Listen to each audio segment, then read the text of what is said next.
드립니다. 우리 민서 연주 너무 잘하죠. 너무 이쁩니다. 찬양대 가사가 너무 좋아가지고 제가 눈물이 나려고 그래요. 설교하기 전에 눈물 나면 안 되는데 너무 은혜가 충만한 찬양 감사합니다. 여러분들은 때 하면 어떤 때가 생각납니까? 때라는 말을 들으면 밥 먹을 때, 여행 갈 때, 누구 만나야 될 때. 오늘 31절은 어떤 단어로 시작할까요? 신약 성경은 헬라어로 기록됐는데 헬라어를 우리말로 번역한 거잖아요. 우리말 성경은 그가 이렇게 시작하는데 헬라어는 호테라는 말로 시작해요. 호테라는 말은 때라는 말이에요. 때. 어떤 때일까요? 그가 나간 후에, 가룟 유다가 나간 후인데 때에 이때라 가룟 유다가 나갔다라는 거예요. 사람의 때와 하나님의 때, 주님의 때는 완전히 차원이 다릅니다. 주님께서 말씀하신 때는 어떤 걸까요? 이 때라는 표현을 호테, 예수님께서 자주 사용하시는데 포도주가 없다는 마리아의 말에 예수님께서 아직 내 때가 이르지 않았다라고 말씀하죠. 12장 27절에서 예수님은 아버지여 나를 구원하여 이 때를 면하게 하여 주옵소서. 이 때를 면하게 하여 주옵소서. 어느 때를 말하는 겁니까? 십자가 처형의 때를 면하게 해달라고 기도했습니다. 그런데 예수님은 때와 영광을 연관지어서 말씀하십니다. 때는 십자가 죽음의 때인데 그것을 영광과 연관지어서 말씀해요. 12장에서 헬라 사람 몇 명이 찾아왔을 때 예수님께서 인자가 영광을 얻을 때가 왔다. 내가 영광을 얻을 때가 왔다. 그렇게 말씀합니다. 때가 십자가의 때가 오는데 영광을 얻는다는 거예요. 예수님께서 기도하신 후에 아버지여 아버지의 이름을 영광스럽게 하옵소서라고 기도합니다. 그때 하늘에서 소리가 나기를 내가 이미 영광스럽게 하였고 또다시 영광스럽게 하리라. 예수님은 계속 때와 영광을 연관지어서 말씀하십니다. 오늘 말씀도 마찬가지입니다. 때로 시작해서 유다가 나갔습니다. 그리고 예수님께서 말씀하시기를 지금 인자가 영광을 받았고 하나님도 인자로 말미암아 영광을 받으셨도다. 때와 영광을 말씀하십니다. 영광이 뭘까요? 영광? 오늘 본문에서 영광이라고 하는 헬라어는 독사라는 말인데 독사라는 말은 찬양, 존경, 경의라는 뜻을 갖고 있습니다. 주 1세기에 로마의 가장 극악한 처형 방법, 십자가 처형, 그 십자가에서 달려 죽는 것이 존경받은 일이었을까요? 찬양받을 일이었을까요? 경이로운 일이었을까요? 그런데 하나님께서 인자로 말미암아 영광을 받으신다. 하나님도 인자에게 영광을 주신다고 말합니다. 당시 사람들이 이해를 했을까요? 독생자를 죽음에 내어준 하나님이 영광을 받으시다니 십자가에 힘없이 죽는 독생자가 영광을 받으신다니 이게 도대체 무슨 말인가? 주님께서 때와 영광에 대해서 말씀하시는데 12제자 중에 한 제자가 없습니다. 누구예요? 가룟 유다예요. 가룟 유다는 나갔습니다. 일부러 유다가 없을 때 예수님은 때와 영광에 대해서 말씀하셨을까요? 아니면 때와 영광에 대해서 말씀을 하셔도 깨닫지 못하는 변화되지 않는 가룟 유다의 모습을 있는 그대로 드러내고 있는 걸까요? 예수님께서 때, 십자가에 죽으실 때에 대해서 말씀하실수록 제자들은 불안해합니다. 게다가 예수님께서 유월절 식사에서 나를 팔아 넘길 자가 있다고 하시니 제자들은 더 불안하죠. 그래서 그 분위기를 감지한 베드로는 예수님께 예수님 도대체 어디로 가신다는 겁니까? 라고 질문해요. 예수님께서 떠나간다, 내가 너희들 떠나간다라고 하는 것이 제자들에게 고통스러운 경험이 될 것을 예수님은 알고 계십니다. 예수님은 스승을 잃은 슬픔이 어떤 것인지를 알고 계십니다. 요즘에는 군대를 동반 입대를 신청할 수 있어요. 친구들이 동반 입대를 신청하면 훈련소도 같이 가고 자대 배치도 같이 받고 같은 내부 안에서 생활해요. 친구와. 서로 힘이 되겠죠. 그렇게 몇 달을 같이 지내다가 휴가를 따로 나왔어요. 따로 나오니까 처음 그 사람과 그 친구가 떨어지니까 허전하다는 거예요. 뭔가 내 몸의 반쪽이 떨어져 있는 것 같다는 거죠. 쌍둥이들이 아마 그렇게 느끼는 건지. 몇 달 동안 그렇게 함께 있다가 떨어져도 그 사람은 그렇게 느끼는데, 제자들이 3년 동안 예수님과 동고동락했는데 예수님이 죽으신다면 제자들이 얼마나 슬퍼하겠습니까? 또 수많은 사람들이 핍박했지만 제자들은 예수님을 따라다녔기 때문에 예수님께서 보호막, 방패막이 되어줬는데 그 지도자인 선생님이 예수님이 사라진다면 자신들은 어떻게 될까라고 하는 두려움에 휩싸이게 될 것조차 예수님께서는 알고 계시는 거예요. 제자들이 예수 믿는다는 것 때문에 박해받을 것도 예수님은 알고 계시는 거죠. 그래서 예수님은 11 제자를 놓고 제자들을 위로하는 거예요. 실제로 시간이 지나서 주후 80년에서 90년대 요한복음을 읽는 독자들, 성도들은 박해를 받았습니다. 요즘 서울에서는 그런 걸 잘 찾아보기는 어렵지만 옛날에 우리가 시골에 살 때 마을의 중심 역할을 하는 장소가 어디였습니까? 마을회관이죠. 마을회관에서 회의도 하고 마을회관에서 잔치도 하고 다 마을회관에서 했잖아요. 이스라엘 백성들에게는 회당이 바로 그런 곳이었습니다. 주 70년 예루살렘 성전은 파괴되었고 각 마을마다 있었던 회당에 모여서 예배드리고 거기서 사람들이 서로 교제했습니다. 종교와 사회의 핵심적인 장소가 회당입니다. 유대인들에게 회당에 못 들어간다는 것은 모든 것을 잃는 것과 같았습니다. 생각해 보십시오. 불과 얼마 전까지 회당에 들어가서 함께 예배드리고 서로 교제하고 했는데 그들 가운데 예수님을 영접한 사람, 그리스도인이 된 사람들이 회당에서 쫓겨났습니다. 그 아픔을 우리가 상상할 수 있을까요?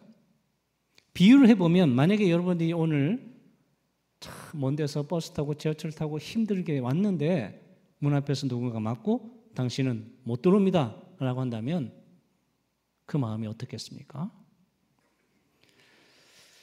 예수님은 눈앞에 있는 11 사도들에게만이 아니라 미래의 제자들, 미래의 교인들에게도 위로의 말씀을 하고 있는 거예요. 그러면 예수님께서 어떤 위로의 말씀을 하실까요? 오늘 말씀에 새 계명을 너에게 주노니 서로 사랑하라. 내가 너희를 사랑한 것 같이 서로 사랑하라. 제자들에게 서로 사랑하라고 하십니다. 요한복음 13장에서 17장은 신학적으로 한 단락을 묶고 다락방 설교 혹은 고별 설교라는 제목을 붙입니다. 예수님의 유언이에요. 십자가를 지기 전 마지막 말씀. 예수님께서 고별 설교를 시작하면서 13장에서 제자들에게 서로 사랑하라라고 말씀합니다. 그리고 그 고별 설교의 제일 마지막 장 17장을 자세히 보면 삼위일체 하나님이 하나가 된 것 같이 성도들도 하나가 되기를 간구하십니다. 다시 말하면 고별 설교의 핵심은 사랑입니다. 자, 그럼 우리가 질문이 생겨요. 슬퍼할 사람, 예수님께서 십자가를 지심으로 말미암아 슬퍼할 사람, 예수님이 사라져서 두려워하게 될 사람, 예수님의 이름으로 박해를 받게 될 사람들에게 서로 사랑하라라고 하는 말씀이 위로가 될까요?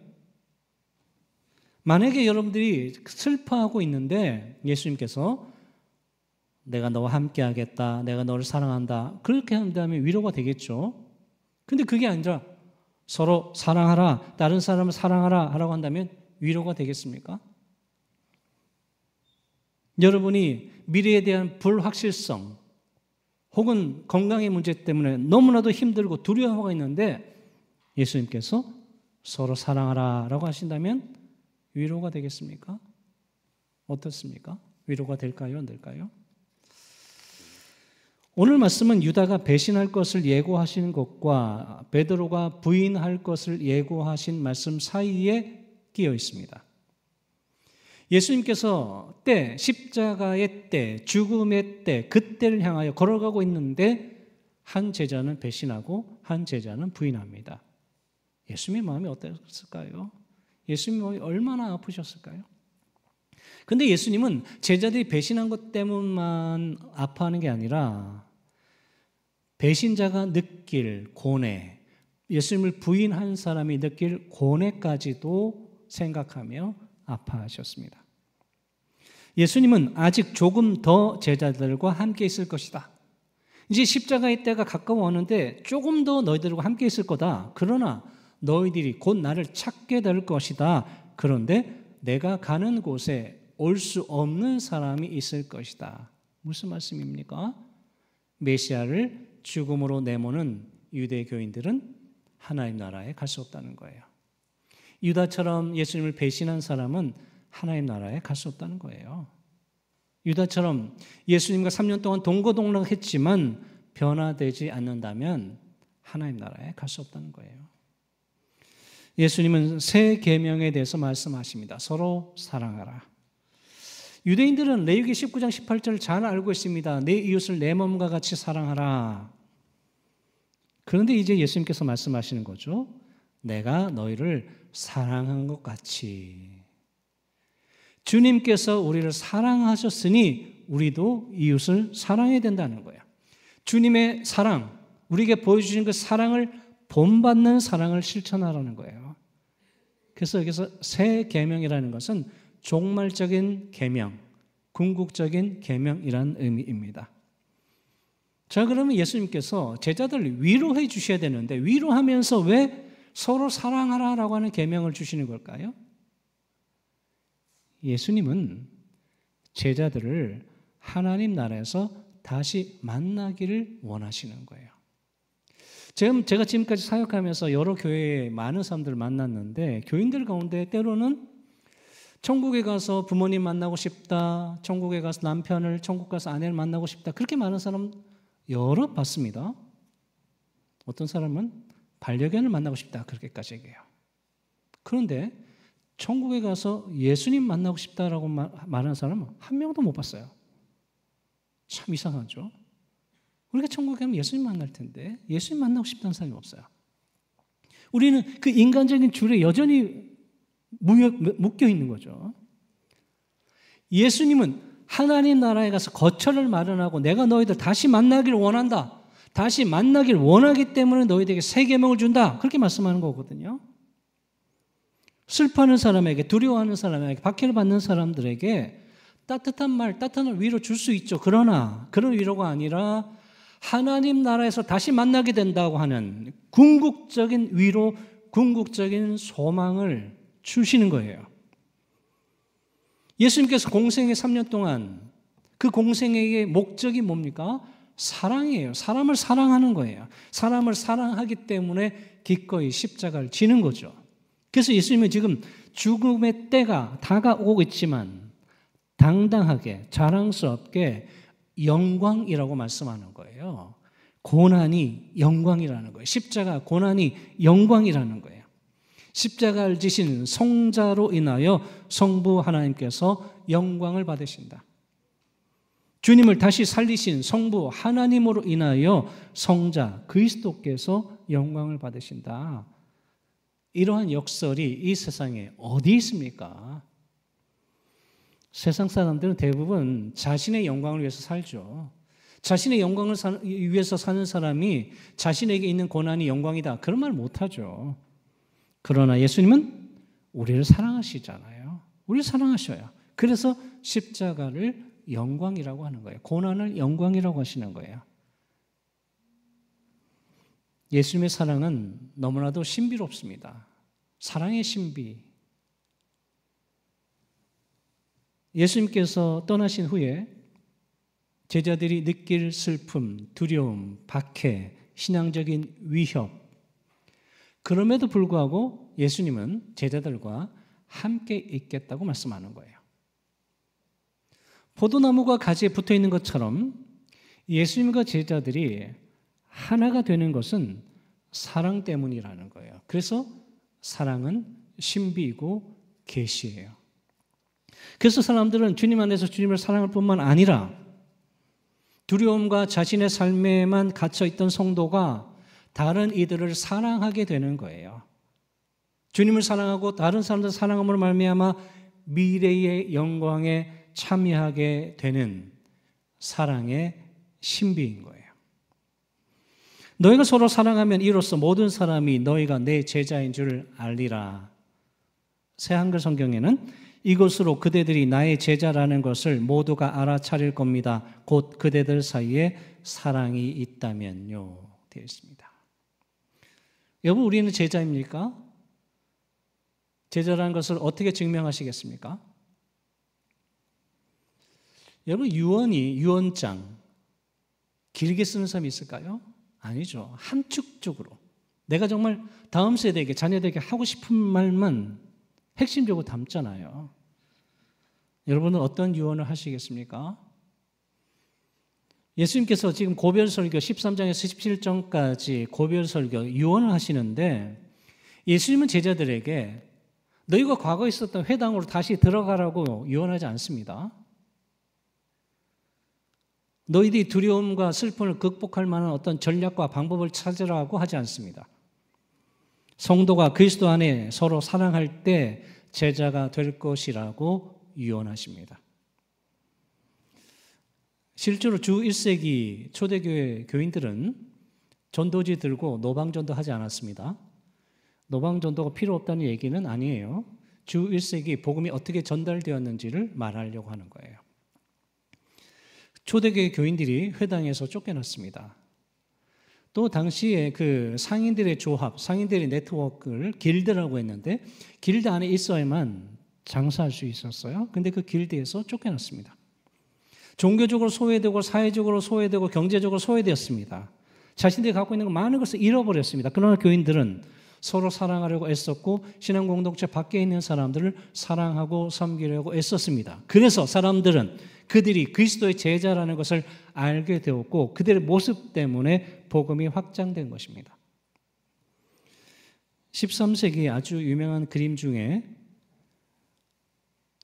조토 디 본도네라고 하는 사람이 그린 새 속의 옷을 벗다라는 그림이 있는데 그 한 폭의 그림이 전하는 이야기가 있어요. 스토리. 그게 뭐냐면 13세기에 프란치스코라고 하는 청년이 부유한 상인의 아들로 태어났습니다. 13세기에 모두들 다 가난할 때 한 벌 옷조차 가진 것이 없는 사람들이 대부분이었을 때 그는 명품 옷을 입고 다녔습니다. 그것을 그냥 자연스럽게 생각했습니다. 전쟁에 참전하기 위해서 가다가 종이 아니라 주인을 따르라라고 하는 소리를 듣고 회심해요. 성당에서 기도를 하는 중에 허물어져가는 나의 집을 고치라는 소리를 듣습니다. 허물어져가는 나의 집을 고치라. 사실은 부패한 교회를 고치라, 부패한 교회를 개혁하라라고 하는 메시지였을 텐데 이 사람은 낡은 예배당을 수리하라라고 해석해요. 근데 돈은 없죠. 그러니까 아버지 물건을 몰래 팔아다가 수리비를 마련해요. 그것을 알게 된 아버지가 아들을 재판에 회부합니다. 왜? 상속권을 박탈하려고. 당시 재판장인 주교 앞에서 프란치스코는 재판을 받다가 아버지 돈으로 산 명품 옷들을 하나하나 다 벗습니다. 화가는 그런 내용을 사실적으로 그렸습니다. 그래서 제목을 새 속의 옷을 벗다. 명품 옷을 벗은 프란치스코는 그 길로 아버지 집을 떠나서 평생 두 벌 옷을 가진 적이 없습니다. 양치기 옷을 입고 가난한 자, 병자들 돌보며 살았습니다. 만약 우리가 사치와 허영의 옷을 입고 있다면 세상은 우리를 그리스도인이라 하지 않을 것입니다. 만약 우리가 자신의 배를 채우기 위해서 불의한 일을 행한다면 세상은 우리를 그리스도인이라 하지 않을 겁니다. 만약 우리가 남보다 높아지려고 하고 온갖 비방의 옷을 입고 있다면 세상은 우리를 그리스도인이라 하지 않을 것입니다. 제가 고등학생 때 중고등부에서 우리 친구들은 우리 자신만을 위해서 살지 않았습니다. 우리의 목표만을 위해서 자기의 어떤 개인적인 목적을 위해서만 살지 않았습니다. 우리가 신앙생활하면서 서로를 돌아보았습니다.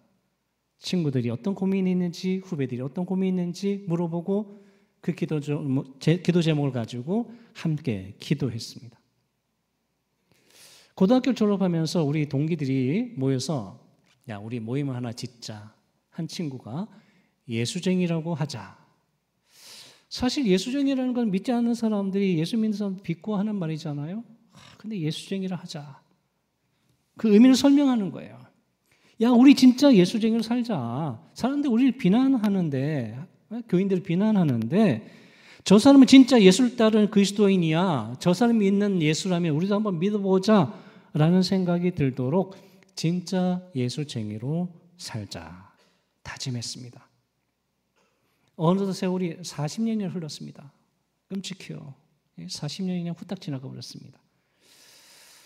저희가 지방에 있는 교회에 다녔었고 그 이후에 대학이나 직장 때문에 할 수 없이 교회를 다 떠나서 지금 수도권에 있는 여러 교회에서 신앙생활하고 있는데 어떤 친구는 찬양 인도하는 서리 집사로, 어떤 친구는 교회학교 교사로 섬기는 안수 집사로, 또 열심히 주방에서 봉사하는 권사로, 어렸을 때부터 작은 교회를 평생 섬기는 장로로 신앙생활하고 있습니다.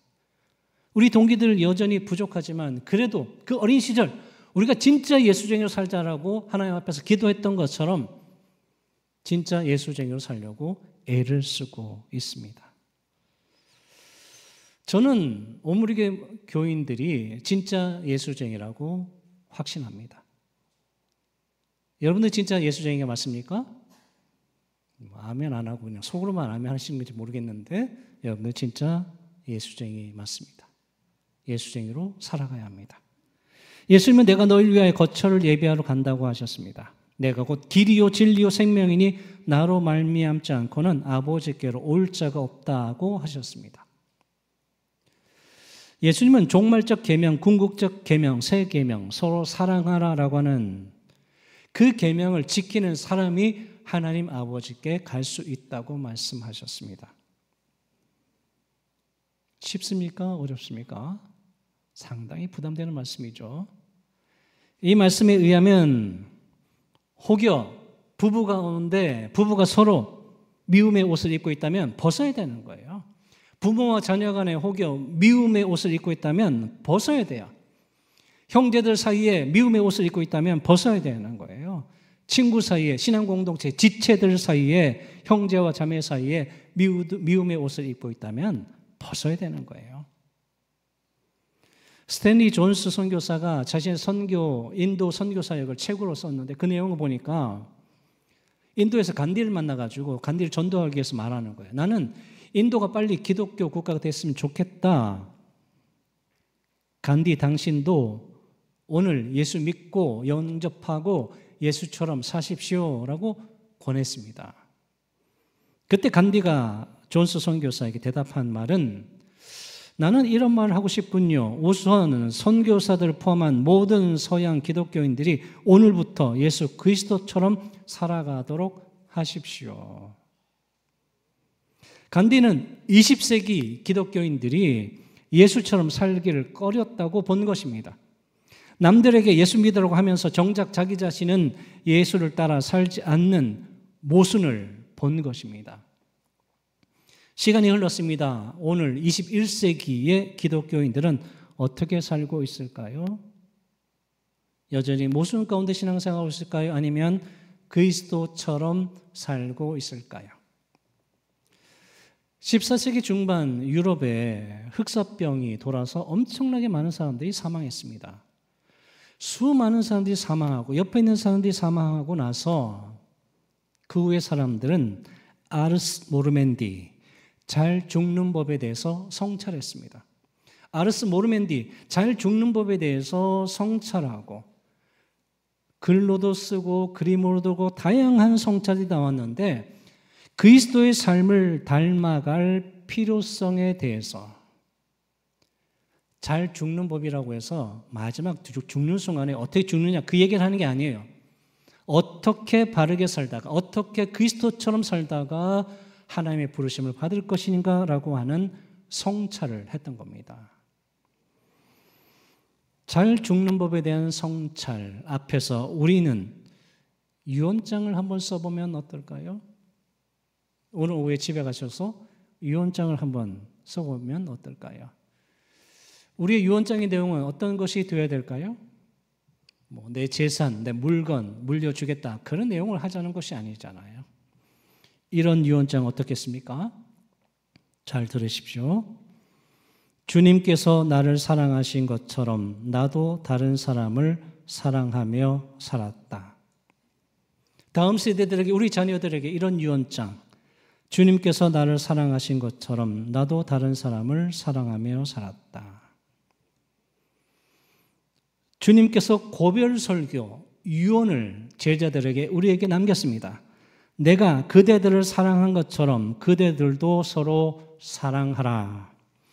예수님의 고별 설교가 우리의 고별 인사가 되어야 하지 않겠습니까? 주님께서 사랑하신 것처럼 우리가 다른 사람을 사랑해야 합니다. 주님께서 부활승천하시고 하나님 나라에 계시면서 참된 제자들을, 진짜 예수쟁이들을 다시 만나기를 기다리고 있습니다. 주님은 다시 만날 수 있는 제자를 말씀하시면서 주님을 사랑하고 서로 사랑하는 사람이 하나님 나라에 와서 주님을 만날 수 있다고 말씀하셨습니다. 우리는 그 말씀을 꼭 기억해야 합니다. 사랑의 계시, 그러한 사랑의 신비를 깨닫고 하나님 나라에서 주님을 만나기를 소망하며 신앙생활하는 저와 여러분 되시기를 주님의 이름으로 축원드립니다. 기도하겠습니다. 저희를 긍휼히 여기신 하나님, 하나님의 은혜로 살고 있음을 고백합니다. 저희가 때로는 슬프고 때로는 두렵기도 합니다. 그러나 주님께서 저희를 위로하시되 서로 사랑하라, 사랑하는 사람들이 함께 하나님 나라를 소망하라라는 말씀을 듣습니다. 주님의 궁극적 위로를 통해서 새로운 힘과 소망으로 정진하게 하옵소서. 예수님의 이름으로 기도하옵나이다. 아멘.